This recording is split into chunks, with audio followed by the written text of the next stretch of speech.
Here are two CPUs, both pulling 120 watts. One is sitting at 75 degrees Celsius and the other is pushing 90. At first, that sounds completely wrong because the same power should mean the same temperature, right?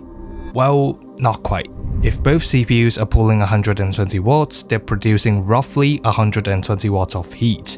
But the temperature you see on screen is not just about how much heat is being produced. It also depends on where that heat is coming from, how concentrated it is, how fast it can escape from the silicon, and how aggressively the CPU boosts. And this is why some AMD Ryzen CPUs can run hotter than Intel chips at similar power draw. Not because they're always producing more heat, but because the heat is often packed into a much smaller area. The first thing to understand is that power and temperature are not the same thing. If a CPU consumes 120 watts, it produces roughly the same amount of heat, but the temperature you see in monitoring software depends on how difficult it is for that heat to escape. Think of it like water flowing through a pipe. The amount of heat is the amount of water flowing through. Temperature is like the pressure that builds up when the pipe gets narrow. So when two CPUs produce the same amount of heat, but if one of them has a harder path for that heat to escape, then it will run hotter. Here's what that path looks like. Heat is produced inside microscopic transistors, then it has to move through the silicon die, through solder or thermal interface material, into the integrated heat spreader, through thermal paste, into the cooler, and finally into the air or liquid. Every layer adds some thermal resistance, and when the heat source is extremely small and dense, that whole path becomes harder to deal with. And the biggest reason is heat density. If the heat is distributed across a large piece of silicon, it will be spread over a larger surface area, making it easier to cool. But if most of that heat is concentrated into a much smaller piece of silicon, the hotspot becomes much more intense. That's the difference between total heat and heat density. A space heater and a tiny flame can both warm a room, but the flame itself feels much hotter because the energy is concentrated into a tiny area. CPUs work in a similar way. Same TDP does not guarantee the same temperature. What matters is how concentrated that heat is. This is where Ryzen CPUs get interesting because most of which use a chiplet design. Instead of putting everything into a large piece of silicon, AMD separates the CPU into smaller dies. The CPU cores and cache sit inside the core complex dies, also known as CCDs. Then there's a separate I/O die for things like memory and PCIe connectivity. And to be clear, this design is one of AMD's biggest strengths. It helps with manufacturing, scaling, higher core counts, and cost. But thermally, yeah, this is where things get messy. On Ryzen chips, most of the CPU heat comes from one or two CCDs, and those CCDs are incredibly small and dense, so even if the whole CPU package is drawing, let's say, 120 watts, the most active part of the chip may be dumping a lot of that heat into a tiny area, and that creates a very intense hotspot. This is why a Ryzen CPU can show a high temperature even when the total power draw is not crazy. It's not necessarily producing more total heat, the heat is just more concentrated. For example, if a Ryzen 7 9700X and a Ryzen 9 9950X are both drawing the same amount of power, the 9700X can be much harder to cool, because it only has one CCD while the 9950X has two. So on the Ryzen 9, the heat can be spread across more silicon area, but on the Ryzen 7, the heat is mostly concentrated into one smaller hotspot. And that higher heat density makes CPU cooling much harder. Another important detail is where the chiplets are physically located on the PCB.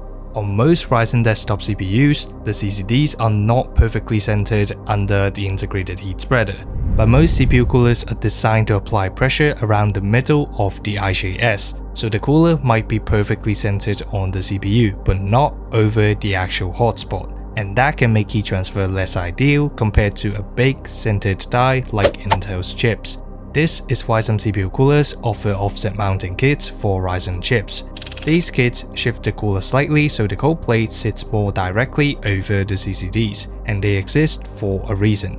Hotspot location matters, not just the cooler, not just the power draw, but where that heat is actually coming from. And then there's the integrated heat spreader, or IJS. The IJS protects the silicon die and helps spread heat into the CPU cooler, but it also adds distance. Heat has to transfer from the silicon through solder or thermal interface material into the IJS and then into the cooler. And when the heat source is tiny and concentrated, spreading that heat through the IJS becomes much harder. The IJS can only move heat so fast, so the temperature inside the die can rise very quickly, even if the cooler itself is not overloaded. And that is why sometimes your Ryzen chip can report 90 degrees Celsius, but the radiator or heatsink does not even feel that hot. The cooler is not always the problem. The bottleneck can be between the tiny silicon hotspot and the heat spreader. And on AM5, this became even more noticeable. AMD used a way thicker IJS to maintain compatibility with AM4 coolers. On AM5, it's 3.6mm compared to the usual 2.6 on AM4, Intel's LGA 1700 and LGA 1851. That's because AM4 used PGA sockets with pins on the CPU, while AM5 moved to LGA with the pins inside the motherboard socket. This makes the whole package design thinner, so AMD had to thicken the AM5 heat spreader to keep cooler height similar. You see, for compatibility, it was great. A lot of people could keep using their existing coolers, but thermally it was not ideal. Zen 3 was already suffering from thermally dense chiplets, then AM5 added even more distance between the silicon and the cooler. And with newer, denser process nodes, the heat source got even smaller. So now you have smaller chiplets, higher heat density, an offset hotspot, and a thicker heat spreader.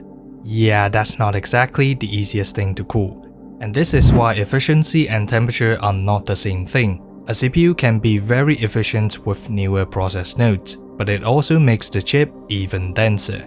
The issue is not always power draw, it's about getting that heat out of the chip. Another reason AMD chips may run hotter is their boosting behavior. Modern Ryzen CPUs are designed to use available thermal and power headroom automatically. AMD's Precision Boost algorithm looks at temperature, current, power, and workload. If there is headroom, the CPU will boost higher, and if it starts approaching one of its limits, it backs off slightly to stay within safe operating conditions. For many Ryzen 7000 desktop CPUs, AMD designed the chips to safely operate up to around 95 degrees Celsius under heavy load. So that number is not automatically dangerous, it is part of the boosting strategy. Intel does something similar with Turbo Boost, PL1, PL2, current limits, and thermal limits. But on Zen 4, AMD was very aggressive with their PBO algorithm. And as an AMD user, this is the part where you actually notice. It's not how much frames you're getting, it's the fan noise, it's the constant ramping. It's the cooler suddenly going full jet engine because the CPU decided 85 degrees Celsius is totally fine. Technically, it is under safe limits, but from a user's perspective, it can be annoying. And I think AMD realized that, because with Zen 5, the boosting behavior feels more balanced. It's less about chasing every last bit of raw performance, and more about making the whole system feel better to use.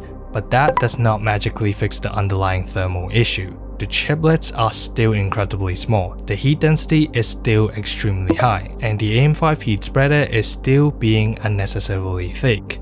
So even if Zen 5 behaves better, it can still run noticeably hotter at the same power draw compared to something like Intel's Arrow Lake S, where the heat is spread across a larger silicon die.